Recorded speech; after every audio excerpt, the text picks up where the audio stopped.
자,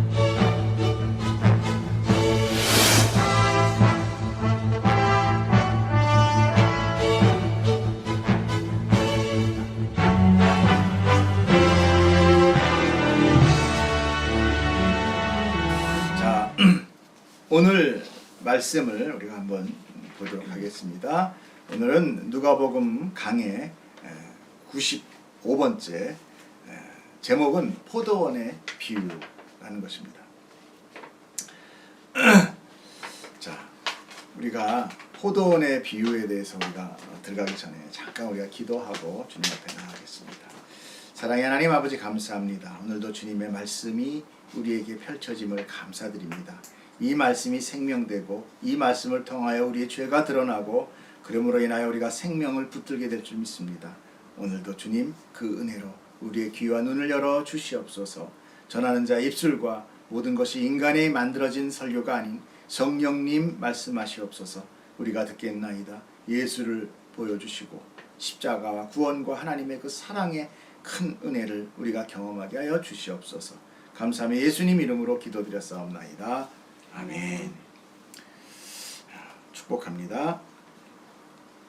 자, 오늘 본문은요, 지난주의 연속적인 상황입니다. 지난주에는 어떤 상황이 발생했나요? 주님께서 성전에서 백성을 가르치셨고 복음도 전파하셨다고 합니다. 그러나 성전 안에 실질적인 기득 세력인 대제사장과 서기관들과 장로들은 이 모든 것이 너무나도 못마땅했겠죠. 예수님의 행동은 자신들에게 무척이나 도전적이며 공격적이라고 생각한 겁니다. 아니, 그렇게 여길 수밖에 없는 것이죠. 왜 그랬습니까? 성전은 자기들이 소유였고 또 거기에 장사하는 자들을 둬서 그 뒤에서 이 성전의 모든 비용 그리고 자기들의 어떤 부를 취하고 있었기 때문에 그렇습니다. 항상 늘 제가 가끔씩 말씀드리지만 나를 위해서 하는 것은 그건 죄가 되지 않아요. 나에게 이익이 되는 것은 죄가 되지 않습니다. 나를 판단할 때 남은 죄라고 해요. 그러나 나에게 적용되면 그게 죄가 안 됩니다. 이것이 인본주의고 이것이 이주의고 이것이 죄의 실체입니다. 더구나 성전 안에서 자기들 외에 가르치는 것은 허락되지 않았어요. 서기관들의 아주 뭐랄까 고유 영역이었던 거죠. 이것은 마치 교회 안에 지정된 사역자가 아닌 다른 이단 종교, 예를 들어 신천지 이런 이단 종파가 공근형이 들어와서 포교 활동하고 있는 것과 동일한 거예요. 이거 가만히 둘 수 있습니까? 없죠. 가만히 둘 수 없어요. 그러니까 우리가 성경만 봐서는 어때요? 예수님이 우리 편이라는 걸 이미 알기 때문에 우리 편, 네 편이니까 좀 그렇지만 예수님이 진리라는 걸 알기 때문에 우리는 저 나쁜 사람 이러지만 만약에 오늘 내 교회에 어떤 사람이 와서 이것이 참 복음이라고 설파를 한다면 여러분 가만 놔두겠어요? 내쫓죠. 이런 상황이에요. 자, 인간이 이걸 과연 어떻게 구분할 수 있습니까? 이미 모든 육적인 가르침에 우리가 익숙해져 있는 우리, 나의 유익을 준다면 너무너무나 좋아서 사람들이 모여드는 그런 많이 모여드는 교회, 그런 교회 그것이 아니야. 만약 이렇게 설파하고 나와서 막 가르친다면 쉽지 않은 겁니다. 맞아요. 예수님은 그 당시에 이단 종파였습니다. 예수님은 율법을 어겼습니다. 안식일을 범했어요. 사람들이 하지 말라는 치유했고 제자들은 이삭을 따먹었어요. 비비는 거 이거 노동입니다. 노동. 이런 거 못하게 돼 있었어요. 장로의 회조 살찌금 뭐 장로들의 교훈이었죠. 그렇지. 또한 하나님을 누구라고 얘기했습니까? 아버지. 내 아버지. 이거는 어마어마한 신성모독이에요. 돌로 쳐 죽여야 되는 겁니다. 이게 이단 아니고 뭡니까? 그러므로 그들에게 예수라는 사람은 조금 더 심하게 얘기하면 예수라는 작자는 이렇게 없애야 될 존재, 죽여야 될 존재. 그런데 왜 없애지 못했다고 합니까? 늘 그 뒤에 백성들이 그를 많이 따르며 말씀을 들었기 때문에 사람들을 두려워했다. 여러분, 진정한 진리는 사람을 두려워하지 않습니다. 그렇다고 해서 또 뭐 아나무인으로 이단들의 행위가 합당하다라는 건 아니지만, 정말 그건 하나님밖에 판단할 수 없지만, 정말 그 진리의 복음은 사람을 두려워하지 않습니다. 그러나 이들은 항상 그 뒤에 예수를 붙들고 싶었어요. 잡고 싶었어요. 내치고 싶었어요. 죽이고 싶었어요. 그런데 누구 눈치를 받느냐? 사람의 눈치를 봤다는 것. 그들은 늘 하나님보다 사람을 두려워했다는 것이죠. 왜 사람을 두려워했습니까? 자신들의 존재가 하나님으로부터 받은 것이 아니라는 것을 자기 스스로가 너무나 명확하게 알았기 때문에 그래요. 왜 그렇습니까? 로마 정부로부터 받은 것이거든요. 진리와 참을 말하는 자는 두려워하지 않습니다. 그러나 거짓과 변칙을 행하는 자는 주변의 시선을 늘 두렵게 받아들이는 거죠. 자, 이제 예수님은 자신들의 코앞에까지 다가오게 된 거죠. 그러므로 그들도 이제는 더 이상 뒤로 물러설 곳이 없어요. 아니, 예수님이 코너로 몰아간 겁니다. 그들의 본거지인 성전까지 들어갔으니까. 그래서 그들의 적극적인 공격을 이제 받기 시작했고, 그들은 하기 시작한 거죠. 그 공격이 지난주에 우리가 보았던 당신이 무슨 권위로 이런 일을 하는지를 말하라 그런 거죠. 도대체 무슨 자격으로 네가 그러느냐 이런 거죠. 우린 여기 실질적인 주인이야. 근데 넌 누구냐 이러는 거죠. 자신들은 로마 정부로부터 인정받은 자였고 성전의 실질적인 주인이라는 것을 명백하게 실질적으로 면허증 딱 내민 겁니다. 예수님 면허증 있어요? 권위, 이 면허증 아니겠습니까? 박사 학위, 무슨 학위, 목사 안수증 이런 거. 예수님은 그런 거 없었다는 거죠. 하지만 그것은 잘못된 것입니다. 대제사장, 아까도 말씀드렸다시피 대제사장은 로마 정부로부터 받는 게 아니었어요. 하나님께서 정해주신 혈통, 그 혈통을 대대로 물려받는 어찌 보면 가계의 기업이었던 것이죠.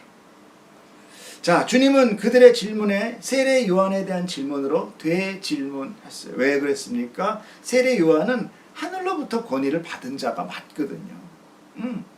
그는 분명한 마지막 선지자라고 예수님께서 말씀하셨어요. 다시 말해서 요한이 하나님의 권위로 받은 선지자냐, 사람들이 세운 자냐라는 것이죠. 예수님의 이 질문에 그들로부터 아무런 답변을 듣지 못하게, 아니 그들로 하여금 답변하지 못하게 만드는 거죠. 왜냐하면 세례 요한을 그들은 인정하지 않았거든요. 그도 역시 기득권 세력에 반하는 세력이었던 거예요. 많은 사람들이 그들 세례 요한에 가서 세례를 받고 세례 요한의 세력이 됐거든요. 그러니까 그 당시에는 뭐가 있었습니까?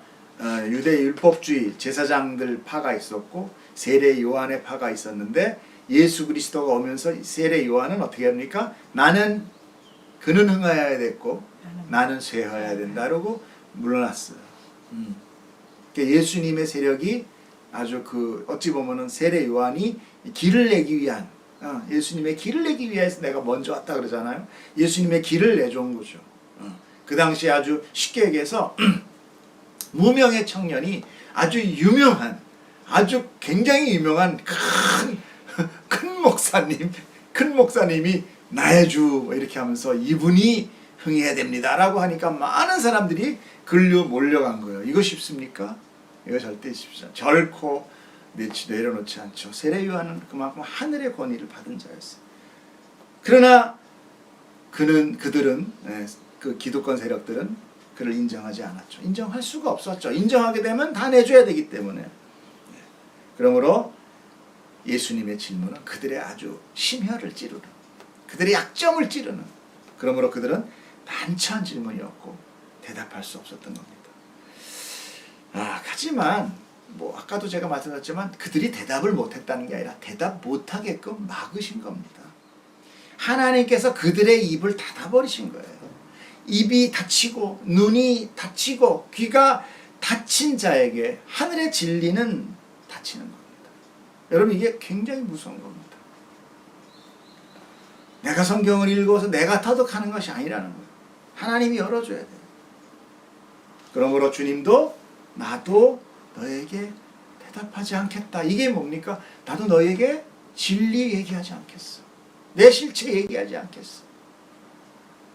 하늘의 진리는 아무나에게 열려있는 것이 아닙니다. 만약에 여러분이 예배를 사모하며 하나님의 말씀을 깨닫는다면 그것은 여러분의 지혜가 아닙니다. 하나님의 은혜라는 것을 여러분 깨달아야 돼요. 말씀 안 하시겠다고 하잖아요. 구원은 오직 하나님의 능력이며 그분의 열심으로 완성되는 것이지, 사람들이 인정하고 많이 모여들었기 때문에 아 여기가 진짜구나, 그게 아니라는 거예요.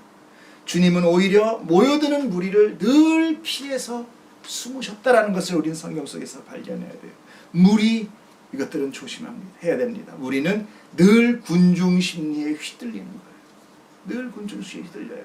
여러분, 세상에 저렇게 똑똑한 사람들이 왜 신천지 같은 데 가 있나? 보십시오. 신천지 보면은 다 박사, 유명하고 나름대로 지혜와 명철이 있고 사회에서 어느 정도 위치도 있고 배울 만큼 배웠다는 사람들이 다 거기에서 빠져 있어요.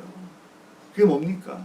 세상의 지식으로, 세상의 지혜로 하늘의 지혜, 영적 지혜를 뚫지 못한다는 겁니다. 하나님이 열어주지 않으면 인간은 결코 진리를 받아줄 수 없는 거예요. 자, 이런 논쟁을 행한 후에 예수님께서는 이어서 비유로 말씀을 시작하신 겁니다. 자, 그러니까 바로 이어서 비유가 시작이 된 거죠. 그러므로 그곳에 누가 있겠습니까? 백성들이 있고 대제사장도 있고 서기관과 장로들도 함께 모여있는 상태라는 것을 여러분 알아야 돼요. 그래서 이 비유는요, 좀 더 이따 또 말씀드리겠지만 너무나 쉬운 비유예요. 우리가 늘 비유를, 왜 비유를 말씀하신다고 그랬어요? 예수님께서 구원받지 못할 자에 듣지 못하게 하기 위해서 막으신다고 그랬잖아. 근데 이 비유는 어때요? 쉽죠? 왜요?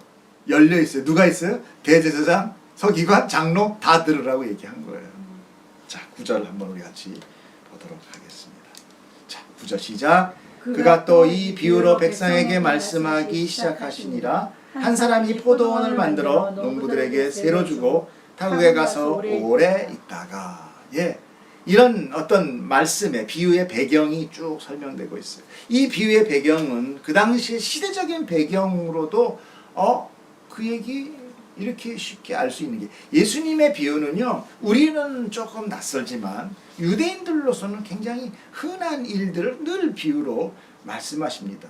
자, 이게 지금 무슨 얘기예요? 어떤 농부의, 그 농장의 주인이, 그 땅의 주인이 포도원을 만들었대요. 그리고 농부들을 붙여서 그들에게 뭘 했어요? 세 주고, 너희도 나한테 세 줘라. 근데 나중에 알고 보면 그 세가 뭐예요? 소출을 바치는 거예요. 그런 걸 보고 뭐라고 그러죠? 소장농 뭐 이런 거잖아요. 그렇게 한 거예요. 그런데 우리나라에도 소장농이 있지만 그 우리나라의 소장농은 어떻습니까? 원래 그 땅 지주가 거기 같이 살면서, 그러면서 이제 가난한 사람들에게 세를 줘서 이렇게 받죠. 자기 직접 농사 안 짓고. 근데 이 유대의 어떤 이 상황은 어떠냐면, 로마가 유대 땅을 지금 정복했잖아요. 그죠? 로마가 유대 땅을 정복함으로 인하여 유대의 어떤 일들이 벌어집니다. 그것이 뭐냐면, 이제 로마의 정복을 싫어해서 타국으로 피난 간 사람들이 있을까요, 없을까요? 있어요. 특별히 어떤 계층이 피난 갈까요? 지주계통들이. 그렇죠? 지주계통들이 피난 가는 거예요. 자, 그러므로 인하여 그 땅이 어떤 상태가 됩니까? 부재지주된 땅이 돼요. 부재지주, 그죠? 주인이 없단 말이에요. 또 하나 뭐가 있습니까? 옛날에 우리나라에 보면 친일파 이런 것이 있죠. 그러니까 친로마파 이런 거예요. 그러면 그들은 어디 가서 삽니까? 로마에 가서 살겠죠. 헬라 문화를 접하면서. 그러면 여기에 있는 땅은 남아있는 거죠. 이런 상태. 또 어떤 게 있을까요? 이건 좀 다른 거지만 로마인이지만 이제 유대 관리로 와서 그 유대 땅을 돈 주고 사서 자기 영토로 만든 이런 사람들도 있겠죠. 이런 계층들이 생겨난 거예요. 즉 그로 인해서 유대 땅은 주인이 없는 부재지주들이 많이 생겨났습니다. 땅 주인이 이미 타국에서 살거나 또는 로마에서 살았기 때문에 그 땅은 관리되지 못했어요. 그리고 그 지주는 그곳에 저 농부들에게, 그저 사람들에게 관리하라고 맡기고 가는 정도가 그나마, 그 특별히 또 관리해줄 농부를 찾지 못해서 그냥 방치해 놓은 그런 땅도 있었어요. 시간이 흐르다 보니까 누가 될까요? 많은 어려운 사람들이 와서 농사 짓겠죠. 살다 보면 어떻게 됩니까? 관리는 안 되고 그 사람들이 거기서 몇 년, 1년, 2년, 3년, 4년 있다 보면 어떻게 돼요? 그 땅이 누구 땅 돼요? 농부들 땅이 되는. 그래서 빼앗기는 일도 종종 있었다는 거예요. 그 땅을 빼앗기는 일도. 그런 바탕이 개있기 때문에 지금 이 비유가 그 유대인들한테는 충분히 일어날 수 있는 그런 일이 된 거죠. 자, 아까도 제가 말씀드렸다시피 오늘 비유는요, 여러분이 성경을 좀 읽어보셨다든지 아니면 신앙생활을 좀 하신 분은 이거 무슨 얘기라는 것을 금방 알 수 있어요. 여기 나타난 한 사람, 즉 땅 주인은 누구를 얘기하겠습니까? 누구예요? 하나님이죠. 하나님, 그죠? 하나님을 비유하고 있고, 포도원은 뭐겠습니까? 이 세상을 의미하기도 하지만 특별히 이스라엘 땅 이런 걸 의미하겠죠, 그죠? 맞아요? 자, 그럼 농부는 뭡니까? 유대인들 중에서도 누구예요? 종교 지도자들. 아까 여기 나오잖아요. 종교 지도자들, 대제사장, 제사장들 그룹, 장로, 서기관 이런 사람들이죠. 그다음에 종은 누구겠습니까? 하나님의 선지자들이겠죠. 그렇죠? 그리고 최종 나타나는 아들은 누구예요? 예수 그리스도. 뭐 그냥 뻔한 얘기예요. 어떻게 보면은 쭉 나오는 얘기예요. 자, 이게 무슨 얘기입니까? 이거 죄로 타락한 이스라엘과 또 구원을 주기 위해 이 땅에 오신 하나님의 독생자 예수, 그리고 그의 고난과 십자가 죽음, 그 다음에 마지막 심판을 지금 비유하고 있는 거죠. 맨 마지막에 어떻게 합니까? 주인이 와서 그들을 다 멸하리라 이렇게 나오잖아요. 자, 그래서 우리가 이 바탕, 그럼 너무 끝난 거 아닌가? 자, 요거로 끝나면 아쉽다. 우리가 한 걸 한 장 보면서 한번 보도록 하겠습니다. 자, 10절부터 12절까지 한번 읽어볼까요? 시작. 때가 이르매 포도원 소출 얼마를 바치게 하려고 한 종을 농부에게 보내니 농부들이 종을 몹시 때리고 거저 보냈거늘 다른 종을 보내니 그도 몹시 때리고 능욕하고 거저 보냈거늘 다시 세 번째 종을 보내니 이 종도 상하게 하고 내쫓았다. 자, 이렇게 종 3번을 내쫓았다, 보냈다. 이거는 딱 3번 보냈다 그러는 거예요? 아니에요? 아니죠. 성경의 숫자적인 의미로 3은 완전수라고 그랬죠. 예수님이 겟세마네에서 기도 3번 했다. 딱 1번, 2번, 3번 땡 이게 아니죠. 완전하게 기도했다. 온 마음 다해 기도했다. 이런 것이죠. 그러므로 종을 여러 번 보내 충분히 주인의 뜻을 전달했다라는 것이죠. 하나님께서는 구약을 통해서 많은 선지자들을 보내셔서 그들이 하나님의 뜻으로 거부하고 잘못 가고 있는 것을 지적하고 또 예언해서 하나님께 다시 돌아오라. 다시 돌아오라. 너희들은 다시 돌아오라. 그런 우상의 길로 가지 말고 다시 하나님께 돌아오라. 이렇게 수많은 선지자들을 보내서 그들을 깨우쳤어요. 그러나 그들은 어땠습니까? 선지자의 말을 듣지 않았어요. 오히려 핍박하고 죽여버리기까지 했어요. 누가 죽었어요? 에레미야 선지자는 어떻게 했습니까? 그 당시에 막 바벨론이 쳐들어오고 아수르가 쳐들어오고 이런 상황 속에서 어땠습니까? 이스라엘은 애굽으로 갔어요. 애굽의 힘을 빌리려고 했어요. 그 당시에. 근데 하나님은 뭐예요? 너희들 애굽 힘 빌리지 말라. 너희들이 지금 죄가 있어서 내가 너를 심판하려는 거야. 그 심판의 몽둥이와 채찍이 누구냐? 바벨론이야. 그러니까 너희들은 바벨론한테 항복해. 근데 그걸 누가 그러려고 그래요? 예? 이해할 수 없죠. 우리에서 우리가 일본이 쳐들어오니까 일본한테 항복해. 이거랑 똑같은 건데. 그러니까 에레미야 선지자를 어떻게 합니까? 잡아다가 유배를 보내버려요. 그리고 그를 배신자 내국노 돌로 때려서 죽여버립니다. 또 이사야 선지자 얼마나 많이 돌아와라 돌아와라. 이사야 선지자가 정말 예수 그리스도가 이 다음에 올 거란 예표를 제일 많이 했잖아요. 예수님도 신약 보면 다 이사야의 말을 인용할 만큼, 그렇죠? 근데 이사야 선지자 잡아서 어떻게 했습니까? 톱으로 켜서 죽였습니다. 세례요한 어떻게 했습니까? 그들의 정치적인 음모, 결국은 뭐예요? 이 기득권 세력의 싸움으로 인하여 왕한테 살살 꼬셔서 헤롯을 통해서 세례요한 붙들리게 해가지고 뜻하지 않게 그 왕의 그 뭐 동생의 뭐 와이프 헤로디아 그 불륜에 어떻게 보면 옛날 세례 요한이 그 얘기를 했거든요. 너 그렇게 살면 안 된다. 그러니까는 고고고가 이렇게 그 여자의 그 오니올의 서리 같은 한이 맺혀가지고 딸이 와서 이렇게 재롱 피는 거를 이용해가지고 그 어떻게 보면 정말 여인의 정말 터무니없는 죽음, 목이 잘려 죽거든요. 은쟁반의 목을 딱 가지고 옵니다. 이렇게 하나님의 종들을 능욕하고 상하게 하고 내쫓고 죽였던 것이죠. 지금 딱 그 얘기예요. 예수님께서 그 얘기를 하고 계시는 거예요. 포도원의 주인은 그들에게 소출 얼마, 아까 세를 놓고 갔다 그랬잖아요. 소출의 얼마를 받기 위해 종을 보냅니다. 분명히 앞부분에 어떻게 했습니까? 내가 세를 놓고 갔기 때문에 그 세를 당연히 달라는 거죠. 그런데 여기서 소출이란 의미가 뭘 가지고 있습니까? 본문 10절 앞에 보면은 때가 이름에라는 선행 문구가 있어요. 그렇죠? 본문 한번 주보해 보시면 때가 이름에. 예. 선행 문구로 보내 이것은 어떤 걸 얘기하느냐? 어떤 때가 이뤘다. 그런 늘 때. 우리 성경 속에서 때는 누구의 때겠어요? 예, 하나님의 때. 하나님의 시간이라는 의미로 해석할 수 있겠죠. 그렇다면 그 소출은 하나님의 때로 봤을 때 하나님이 저 보자 뭐겠어요? 믿음의 열매겠죠. 자 이제 보자. 이제 세마자 뭡니까? 그 심판의 날. 어찌 보면은 여러 가지로 많이 생각하죠. 하나님의 시간. 하나님이 정말 인내하고 기다려서 우리에게 그래 이제 나하고 세마자. 너 내가 은혜 이렇게 줬는데 이제 세마자. 너 나에게 뭐 보일래? 한번 내놔봐. 이런 거는 똑같은 거죠. 믿음의 열매가 무엇입니까? 그들의 신앙이 완전히 성숙하여 구원에 이르게 되는 때라고 설명할 수도 있겠죠. 그렇죠?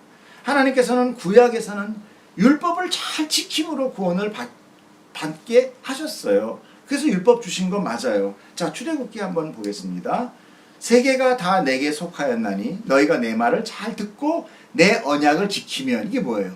율법이잖아요. 그렇죠? 너희는 모든 민족 중에서 내 소유가 되겠고 이게 뭐예요? 하나님의 백성 되는 거잖아요. 너희가 내게 대하여 제사장 나라가 되며 거룩한 백성이 되리라. 너는 이 말을 이스라엘 자손에게 전하라. 모세에게 얘기했거든요. 그때 너희가 내게 대하여 제사장 나라가 되며 거룩한 백성이 되리라. 너는 이 말을 이스라엘 자손에게 전할지어다 할 때 모세가 뭐라고 그러냐? 내려와서 백성들의 장로들을 불러서 여호와께서 자기에게 명령하신 모든 말씀을 그들 앞에 진술하니까 백성이 뭐라고 그래요?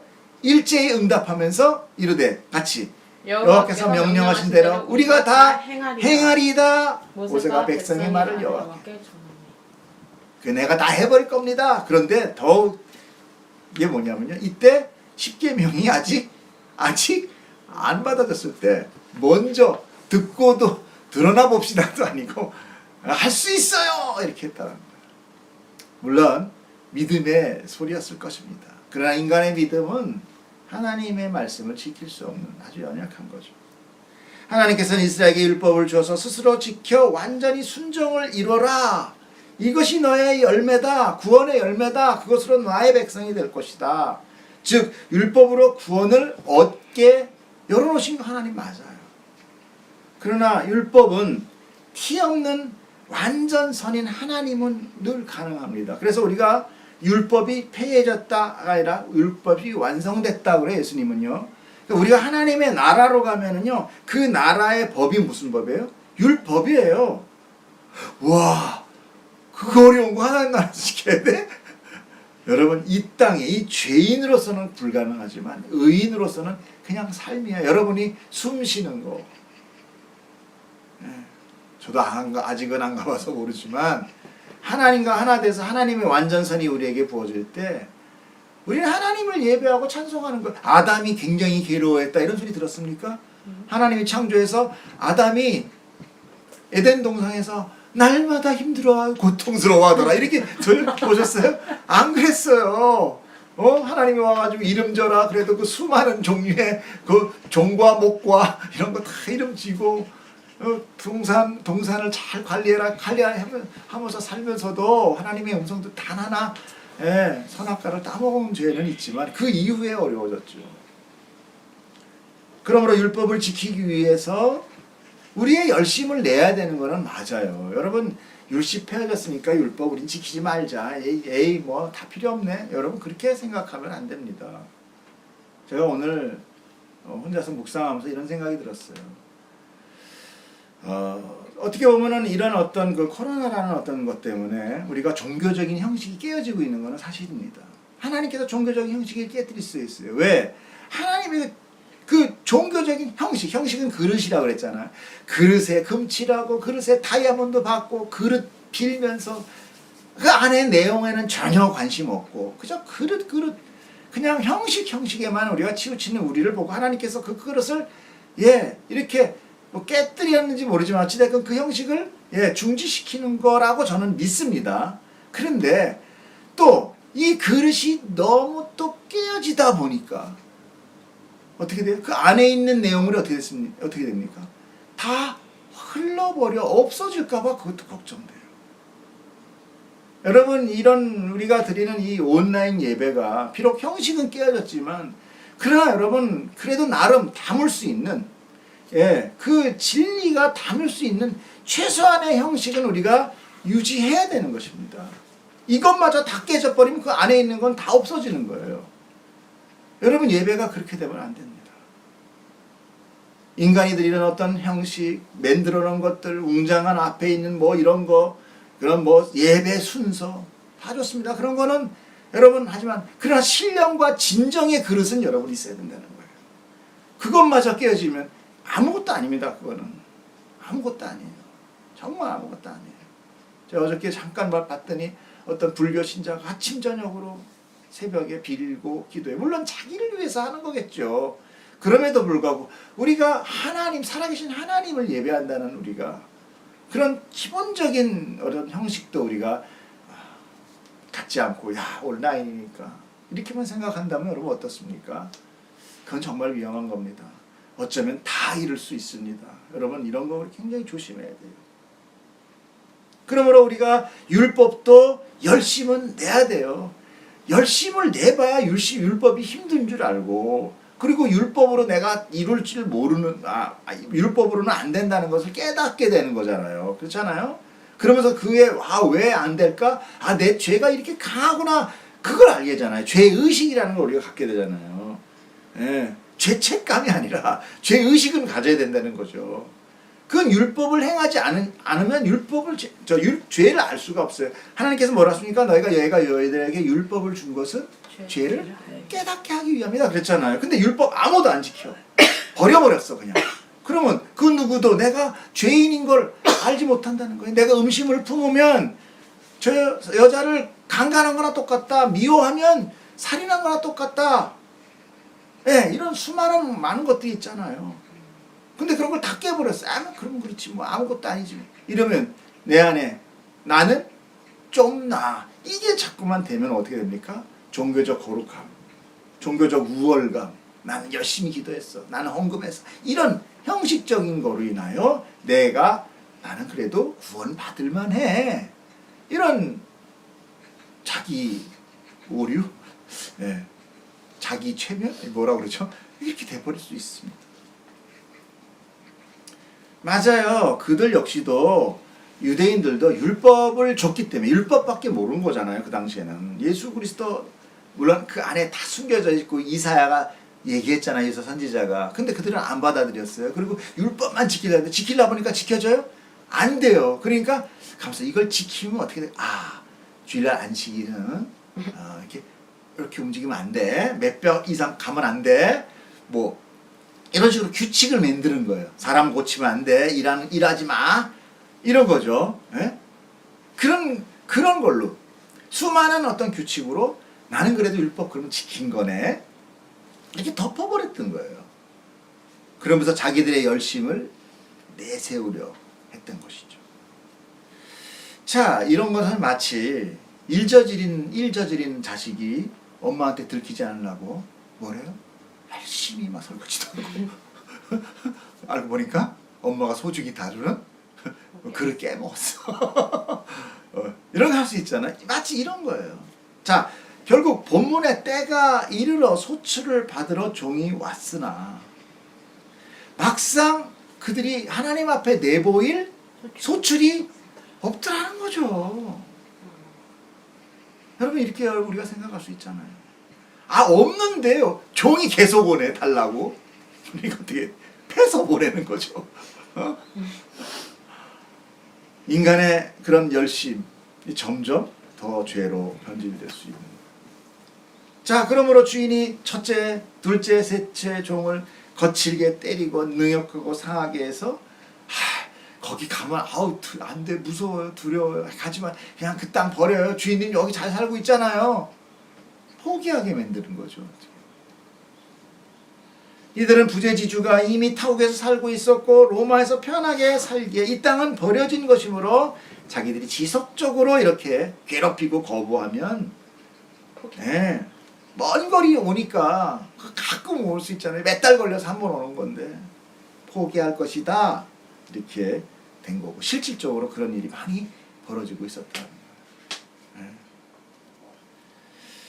이런 건 나쁜 겁니다. 남의 물건 가지고 지 거 같이 쓰지 마십시오. 이렇게 얘기하면 또 갑자기 그 앞에 훌륭했던 이야기들이 다 없어집니다. 여러분 우리가 정말 하나님 앞에 소출 낼 수 있는 것은 하나님의 은혜예요. 자 이런 상황 속에서 이제 주인의 고민이 그 다음 절에 고스란히 드러나고 있는 것을 보게 됩니다. 13절 한번 읽어봅시다. 시작. 포도원 주인이 이르되 어찌할까 내 사랑하는 아들을 보내리니 그들이 혹 그는 존대하리라 하였더니. 네, 어찌할까 또는 어찌할꼬라고도 이렇게 번역됐습니다. 주인의 애절한 탄식의 모습이 짧은 한마디 안에 다 들어가 있는 거예요. 어찌할꼬. 얼마나 괴롭겠습니까? 얼마나 마음이 아프겠어요? 얼마나 마음이 정말 괴롭겠습니까? 그리고 그 고민의 최종적인 결론이 뭐죠? 아들을 보내기로 결정한 거죠. 그런데 그 아들에 대한 짤막하지만 아주 강렬한 주인의 마음을 담고 있는 대목이 있습니다. 뭐예요? 그는 어떤 아들이었어요? 내 사랑하는 아들입니다. 아니 뭐 아들이 다 사랑스럽지 뭐. 그러나 이 의미는요.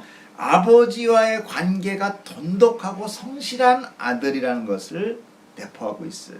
내 사랑하는 단어 하나님이라는 단어 헬라어 아가페토스라는 것은 아주 극진히 또는 매우 사랑하는 이라는 의미예요. 그 의미를 봤을 때 독생자라는 거죠. 하나밖에 없어. 너무 극진히 하나밖에 없기 때문에 아들 한 50명 이런 좀 그렇잖아요. 아들 하나 극진히 사랑하는. 이 말은요 또 어디서 나타나느냐 그걸 어떻게 알고 있을 수 있느냐 예수님께서 세례 받으실 때 요 단어를 쓰고 있어요. 하늘에서 울리는 그 하나님의 음성이 요래요. 뭐라고요? 예수께서 세례를 받으시고 곧 물에서 올라오실 때 새하늘이 열리고 하나님의 성령이 비둘기같이 내려 자기의 이마음을 보시더니 하늘에부터 소리가 있어 말씀하시되 이는 내 사랑하는 아들이요. 이게 똑같은 단어예요. 내 기뻐하는 자니라. 그러니까 이거는 성경에 똑같이 나와 있으니까 바로 하나님의 아들 독생자 이걸 얘기하는 거죠. 그리고 그 주인은 내 아들이 가면 존대하리라 한 거예요. 그러나 말씀 중에 그 앞에 뭐라고 나와 있습니까?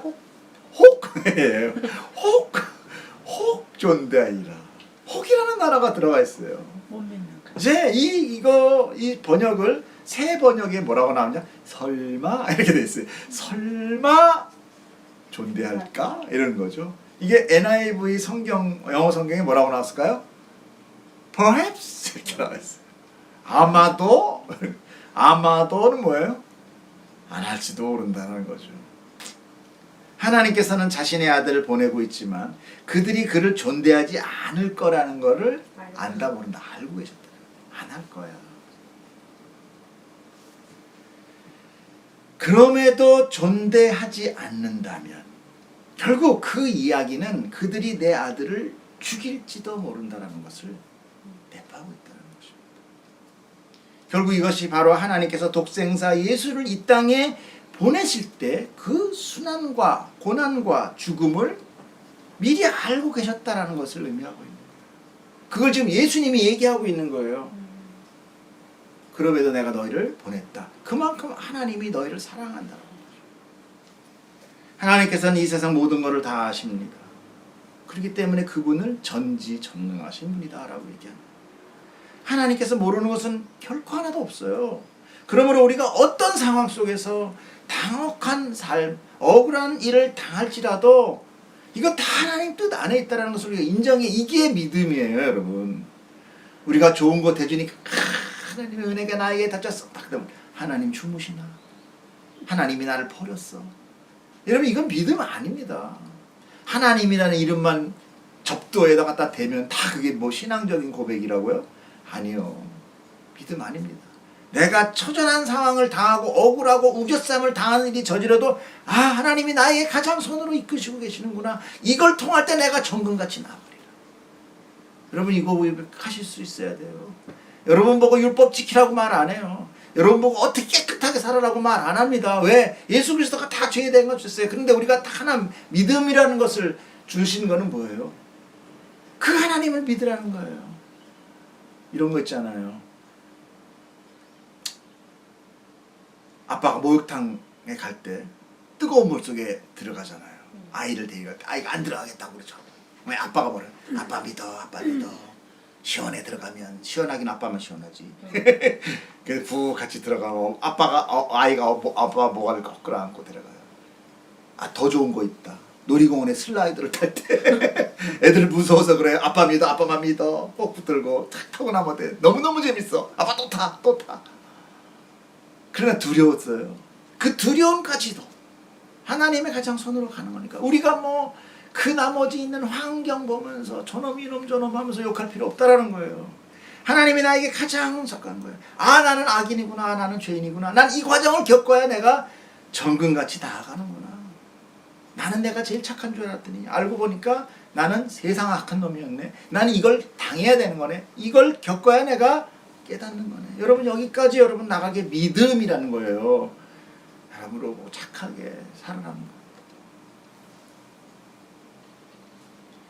자 드디어 사건 혹 했던 사건이 벌어집니다. 14절 15절 시작. 농부들이 그를 보고 의논하여 이르되 이는 상속자니 죽이고 그 유산을 우리의 것으로 만들자 하고 포도원 밖에 내쫓아 죽였느니라. 그런즉 포도원 주인이 이 사람들을 어떻게 하겠느냐.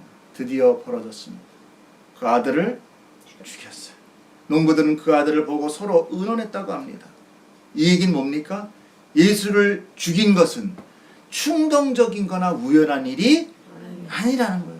잘 몰라서도 아니라는 거예요. 그가 아들임을 분명히 알았고 상속자라는 것도 알았기에 계획해서 죽였다라는 것이 예수님의 비유에 그대로 들어가 있는 거예요.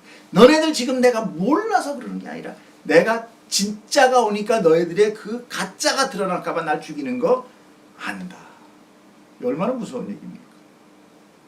이런 말을 듣고 대제사장과 서기관들이 얼마나 놀랬겠어요. 자기들의 속마음을 다 그 심중에 있었던 그 계획이 예수님은 이미 다 알고 계시고 비록 비유였지만 그 안에 모든 자신들의 내막이 들어있었던 소골이 뭐라 그러죠? 털이 모골이 송사하다. 여러분 종교 지도자들은 예수만 죽이면 모든 것들이 다 자기들의 승리로 끝날 것으로 알은 거죠. 그러나 결국 어떻게 됐습니까? 예루살렘 성전은 돌 위에 돌 하나도 남지 않게 됐어요. 제사장들 다 죽었어요. 끌려갔어요. 왜? 그들의 유대의 그런 편협적인 종교관이 로마의 눈에 계속 거슬렸거든요. 후일 로마는 그래서 자기들이 그렇게 의지했던 로마 그렇잖아요. 기득권마저도 다 뺏깁니다. 이제 주님의 비유는 마지막 클라이막스에 이릅니다. 뭡니까? 포도원 밖에 내쫓아 죽였다. 이게 클라이막스. 물론 그 뒤에 심판이 있지만 더 클라이막스는 이거예요. 지금 이 말이 왜 클라이막스입니까? 예수님은 지금 이 주간 안에 돌아가세요. 이 주간 안에 돌아가세요. 지금 요 일주일 안에요. 여리고에서 호산나 호산나 성전 적결하고 가르치고 요 사건 이후에 저놈 죽여라 그래서 십자가에 달리십니다. 금요일 날 돌아가십니다. 그런데 어디서 돌아가세요? 포도원 밖. 이건 바로 예루살렘 성 밖에서 죽임을 당한다는 거예요. 예수님이 정말 예루살렘 성 밖에서 죽고 돌아가셨나요? 볼까요? 히브리서 시작. 그러므로 예수도 자기 피로써 백성을 거룩하게 하려고 성문 밖에서 고난을 받으셨습니다. 주님은 예루살렘 성 다메섹 문 북동쪽 230m 지점에 위치한 약 20m 높이의 작은 언덕 해골이라는 뜻을 가진 골고다 언덕에서 십자가에서 죽으십니다. 이 골고다를 영어로 뭐라고 그래요? 갈보리 이렇게 갈보리 언덕에서. 그런데 이 골고다가 정말 제가 오늘 좀 놀라운 소식을 전해드릴게요. 이 골고다 언덕, 한 예수님이 돌아가신 골고다 언덕, 예수님이 뭐 때문에 돌아가십니까? 제물이 되신 거죠. 우리 죄의 제물, 어린 양의 제물, 시 없는 흠 없는 어린 양의 제물이 돼서 돌아가셨어요. 이 제물, 이 예수님의 제물이 그 전에 아브라함의 누구에 의해서 연결된다고 그랬습니까? 이삭을 번제에 바침으로. 그런데 그 이삭을 번제에 바친 곳이 어디였어요? 모리아산. 기억나시죠? 자, 근데 요 바로 골고다 언덕이 모리아산이에요. 에이, 봅시다. 역대하. 시작. 솔로몬이 예루살렘 모리아산에 여호와의 전 건축하기를 시작하니 그곳은 전에 여호와께서 그의 아버지 다윗에게 나타난 곳이요 여부수 사람 오르난의 타작마당에 다윗이 정한 곳이다. 뒤에는 그렇고 앞에 뭐라요? 예루살렘 모리아산. 모리아산에 여호와의 전을 건축했다. 바로 거기에 건축한 거예요. 그러면 지금 예루살렘 성 바깥이면 그 모리아산이잖아요.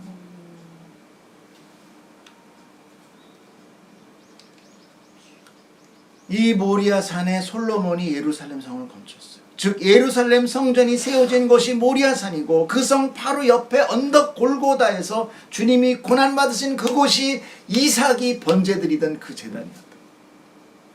여러분, 이런 정확하고 세밀한 성경이 어떻게 신화나 사람이 지어낸 글이라고 할 수 있어요? 사람이 죽는 것까지 좋다 이겁니다. 죽는 장소까지 예언할 수 있어요? 내일도 예언 못해요. 근데 수천 년 전의 예언을 어떻게 그렇게 딱 맞춰서 예수님이 성경을 응하게 합니까? 그래서 구약은 그림자요, 신약은 실체다.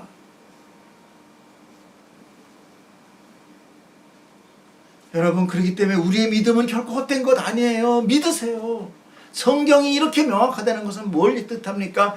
오늘도 하나님은 살아계시고 역사하시는 분이라는 것입니다. 아멘. 왜 흔들리십니까? 무엇이 중요한디 진짜. 여러분, 성경이 이렇게 명확하게 나와 있는데. 그리고 그 끝을 예언하는 말씀이 바로 15절 뒤에 나타납니다. 그런즉 포도원 주인이 이 사람들을 어떻게 하겠느냐.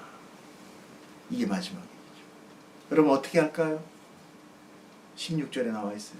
읽어보세요. 시작. 와서 그 농물들을 진멸하고 포도원을 다른 사람들에게 주리라 하시니 사람들이 듣고 이르되 그렇게 되지 말아지라 하거든. 우리는 본문 중에서 농부들은 아들을 보고 상속자라고 하며 그 유산을 뺏자 이렇게 얘기를 합니다.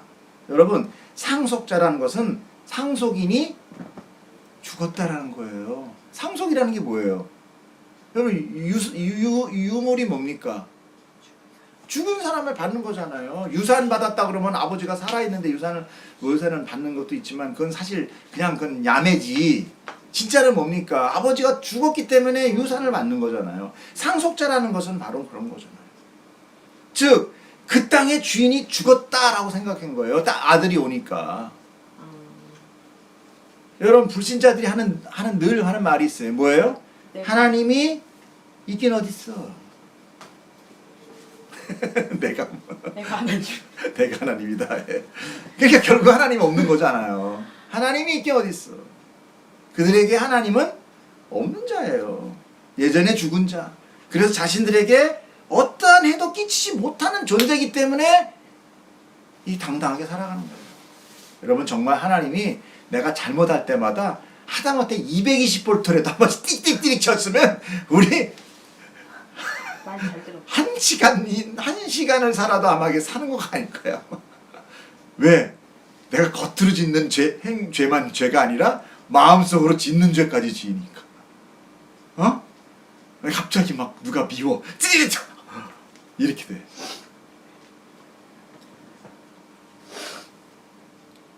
여러분, 우리가 마음에 하나님 솔직히 없다고 생각해요. 이름은 불러. 혹시 몰라. 이러다 갑자기 딱 나타나면 어떡해. 죽었는데 하나님 계시네. 그러니까 미리미리 보험 들어라. 주야 주야. 내 사는 건 내 맘대로 해. 왜? 없을지도 모르거든. 실질적으로 그 땅 주인이 다시 돌아올 수 있는 확률은 적었어요. 적었어요. 그리고 죽었을 수도 있었어요. 이 얘기가 뭐하고 연결되는 줄 아세요? 앞에 그 비유 했었죠? 두나의 비유. 그 뭐죠? 잠깐만. 그 돈을 주고 예. 그 먼 데로 왕이 받으러 가잖아요. 주인이 귀인이 왕을 문화 그 왕이 갈 때 뭐라고 그랬습니까? 사람들이 가서 막 안 돼요 그러면은 못 받다 그랬죠. 왕이 못 받을 수도 있고 그게 들통나면 거기서 옥에 갇혀버려요. 못 올 수도 있어요. 또 왕이 못 받고 올 수도 있어요. 근데 그들이 어떻게 했다? 열심히 장사했다. 똑같은 거예요. 충분히 이들한테는요, 그 주인 죽었어. 지금 시간이 얼마야? 아유, 그때 영감님이었는데 지금 죽었지. 그 아들이 그러니까 온 거야. 그러니까 저 아들만 죽이면 끝이야. 이제 끝이야. 이거 우리 거야, 이제. 여러분, 그런데 그분이 와서 그들을 심멸한다는 거죠. 심판이 있다라는 거예요. 착각하지 마세요. 우리는 하나님 살아계시다면 정말 우리가 당장 어제의 삶도 그렇게 못 삽니다. 아니 1시간 전의 삶도 그렇게 못 살아요. 어제도 오늘도 그리고 내일도 살아계신 분이 영원히 통치하시고 다스리는 것입니다.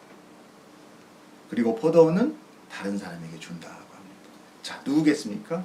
바로 예수 그리스도의 죽으심과 부활로 탄생한 예수님의 신부 교회에게 줍니다. 그들은 율법을 지킴으로가 아니라 오히려 지키지 못함을 깨닫고 은혜로 주신 믿음으로 구원을 받는 자예요. 율법으로가 아닌 믿음으로. 그런데 사람들이 그 말을 듣고 뭐라고 말합니까? 뭐라고 그래요? 그렇게 되지 말아지이다. 그렇게 되지 말아지이다. 이것을 세번역으로 보면 그런 일 없기를 바랍니다. 그런 일 없기를 바랍니다. 여기서 사용된 헬라어 메게노이토는 그렇게 돼서는 안 된다는 강한 부정적인 소원을 담고 있어요. 절대 그렇게 되면 안 돼요. 그래서 그 단어가 어디에 쓰이냐면 로마서에 똑같은 단어가 쓰이는데 바로 바울이 주로 그런 단어를 많이 씁니다. 뭐라고 해요? 그럴 수 없느니라. 그럴 수 없느니라. 로마서를 읽어보지 않으면 몰라요. 무슨 소리인지. 결코 그런 일이 일어날 수도 없고 일어나서도 안 된다는 거죠. 이런 말을 누가 했을까요? 지금 이 말 좀 보니까 뭐 여기 써 있잖아요. 사람들이 듣고 이르되, 근데 그 사람들이 누군지가 17절, 18절에 나와 있어요. 보세요. 시작. 그들을 보시며 이르시되 그러면 기록된 바 건축자들의 버린 돌이 모퉁이의 머릿돌이 되었다 함이 어찌미냐. 자, 지금 그럴 수 없습니다라고 하는 사람들을 보시며 그러죠. 그들을 보시며 그러죠. 그러니까 백성들 서기관 대제사장이 쭉 있는데 설명을 하시다가 옆에서 누군가가 그러면 안 돼요. 그러니까 그를 보면서 이 얘기를 하는 거예요. 정황절 설명됐죠? 네. 자, 무릇 이 돌 위에 떨어지는 자는 깨어지겠고 이 돌이 사람 위에 떨어지면 그를 가루로 만들어 흩으리라 하시니라. 서기관들과 대제사장들이 예수의 이 비유는 자기들을 가리켜 말씀하신 줄 알고 즉시 잡고자 하되 백성을 두려워하더라. 누굽니까? 나타나 있잖아요. 서기관들과 대제사장들, 장로들도 있었겠죠. 그들은 이미 이 비유가 자신들에게 한 말인지를 알고 결코 이런 일이 벌어지면 안 되잖아요 라고 무심코 탁 튀어나온 거예요. 왜? 지들이 같이 한 걸 자기들은 알거든. 근데 예수님이 그 얘기를 쭉 하니까 탁 그런 일 벌어지면 안 돼요. 주님은 자신을 건축자들의 버린 돌 또는 모퉁이 돌이라고 말합니다. 건축자들은 누굽니까? 종교 지도자들이겠죠. 또한 모퉁이의 머릿돌은 건물의 시작점인 돌을 이야기해요. 이렇게 그거를 기준으로 해서 이제 쫙 돌을 놓고 시작되는 거예요. 그러니까 뭡니까? 믿음의 시작, 구원의 시작, 생명의 시작이 되는, 열매의 시작. 즉 믿음의 본체이시며 생명이신 예수 그리스도를 의미하는 것이죠. 그런데 그 돌이 누구에게는 생명이 되는데, 그리고 구원이 되는데 누구에게는 뭐가 된다? 멸망의 심판의 도구가 되고 있다는 것이죠. 예수님 말씀하십니다. 그러므로 말씀이 떨어지는 곳에 불신자는 그 말이 심판의 증거가 된다. 말씀으로 모든 것을 멸하신다. 또한 말씀으로 인하여 그들의 심판은 고스란히 드러나게 된다는 것이죠. 오늘의 비유는 구약과 신약의 모든 구원의 이야기를 압축하여 정말 간단 명료하게 말씀하시는 것입니다. 인간의 세상적 유익은 결국 하나님의 주인됨을 부인하고 자기가 주인되어 살려고 하는 강한 죄의식으로 인한 것이다. 그 죄는 결국 자기들의 참 주인인 하나님을 거부하고 죽이게 되는 것이라는 것입니다. 그런데 우리는 날마다 내 유익을 위해 살아가고 있어요. 이것이 현실이에요. 그리고 신앙생활마저도 그 내 유익을 얻어내는 도구로 사용하고 있음을 여러분 강심에 대고 아니다라고 얘기하고 싶으시오. 아는 사람 누가 있어요? 마치 포도원 주인에게 이 포도원을 자기가 갖겠다고 요구하는 것과 똑같은 것입니다. 우리는 하나님의 뜻으로 창조된 피조물들이에요.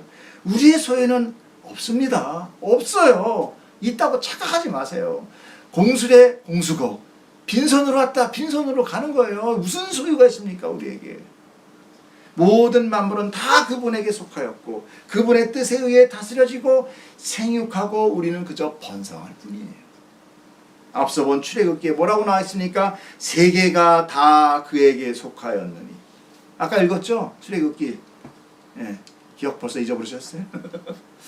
그러므로 은혜를 거부하고 자기의 유익을 구하는 자는 결국 심판을 받게 될 것이다. 그 심판은 아이러니하게도 구원의 실체이신, 생명 대신, 희망 대신, 소망 대신 예수 그리스도가 심판이 된다는 거예요. 이 비유는 결코 그 당시 유대 율법주의자와 종교 지도자들에게 국한된 것이 아닙니다. 성경은 어느 한 시점에만 적용되고 그 이후에는 그냥 과거의 위인전이 아니에요. 기록물이 아니에요. 말씀은 살아있고 능력이 있습니다. 그러므로 오늘날 교회는 이 비유의 말씀을 받아야 돼요. 정확하게 우리가 살아 숨쉬는 말씀으로 받아야 깨달아야 돼요. 우리도 하나님을 믿는다고 하고 예수가 내 삶의 주인이라며 주님이라고 부르고 있지만 실제 내 삶은 내가 주인이 되어서 내 마음대로 살고 있다는 것을 여러분 인정하십시오. 자꾸 부인하지 마십시오. 자꾸 덮지 마십시오. 그것이 비단 삶뿐만이 아닌 예배드림이나 신앙생활까지도 내가 보기에 좋을 대로 행하고 있다는 것을 여러분 우리는 알아야 돼요. 두려워야 돼요. 그때 우리에게 떨어지는 말이 뭡니까? 때가 이르매. 주님께서 내게 믿음의 열매를 보자고 하실 때 과연 내미는 손에 무엇이 담겨 있을까요? 여러분 무엇이 담겨 있어요? 여러분 뭐 내밀 겁니까? 하나님이 보자 그러면 뭐 내밀 겁니까? 이거 알아야 돼요. 뭐 내밀 거예요?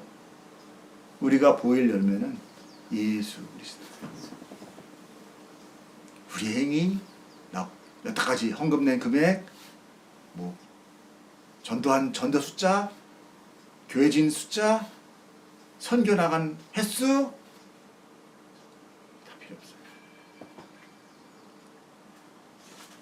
하나님은 우리를 구원하실 때 내 안에 예수가 있나? 그 뭐래요? 내 아들이네? 절대 정륜에 이러고 구원 안 해요. 여러분 제가 그때 한번 설명했잖아요. 예? 야곱이 예? 자기 형 에서 흉내 내요 안 내요? 네. 그때 아버지한테 가면서 뭐 어떻게 해요? 털 붙이고 이러고서 싹 가가지고 가죠. 그때 아버지가 뭐라 그래요? 목소리는 야곱인데 손은 에서구나. 목소리가 맞아요? 손이 맞아요? 목소리. 그 바보 아니면 다 알아요. 그러면 아버지가 알았다 몰랐다? 알았다. 근데 축복해요 안 해요? 하잖아요.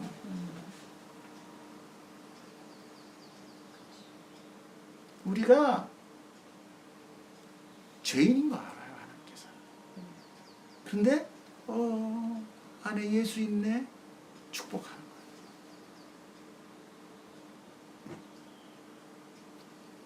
예수님의 그 희생 보고 덮어주는 거예요. 우리가 뭐 잘났다고 합니까? 그 음식? 그건 누가 줬어요? 엄마가 줬죠. 그 엄마가 뭘 상징하는 줄 알아요? 성령님이에요.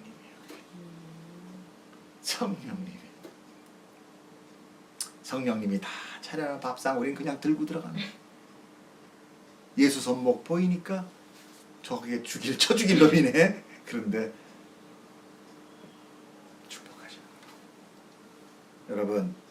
여러분의 우리의 삶의 신앙의 본질은 무엇입니까? 우리가 믿는 거 무엇입니까? 정말 하나님이십니까? 우리가 하나님 믿는다고 하나님 살아계신 하나님이라고 믿음입니까? 우리가 믿음이 있습니까? 저는 솔직히 없습니다. 누가 예배를 하나님께 정말 드립니까? 아니요. 인간들이 모였다 가는 거예요. 근데 왜 구원하십니까? 그 죽일 진노의 대상들을 예수 때문에. 내 아들이네. 여러분, 예수님이 뭐라고 합니까? 너네 그 죽은 나무까지 나한테 붙어 있으면 뭐가 열린다? 내가 포도나무라 너희가 뭐가 열린다? 포도 열매 열린다. 근데 나한테 떨어지면 열린다 안 열린다? 안 열린다. 그러면 이 포도 열매가 누구 때문에 열립니까? 이 마른 가지 때문에? 본 포도나무 때문에 열리는 거잖아요. 근데 이 가지가 다른 데 가서 붙어 있어. 돌감람나무에 붙어 있으면 뭐가 열려요? 돌감람나무 열려요. 그때 내가 돌감람나무 내밀지 않기를 축복합니다. 예수 그리스도의 포도 내미십시오. 그때 하나님께서 우리를 축복하시는 겁니다. 그래서 우리는 오직 그리스도의 십자가만 붙들고 살아야 되는 것입니다. 축복합니다. 오늘 이 말씀이 저는 더 이상 적용하지 않겠습니다. 말씀이 여러분 안에서 살아 숨쉬며 여러분의 삶을 바꿀 줄 믿습니다. 기도하겠습니다.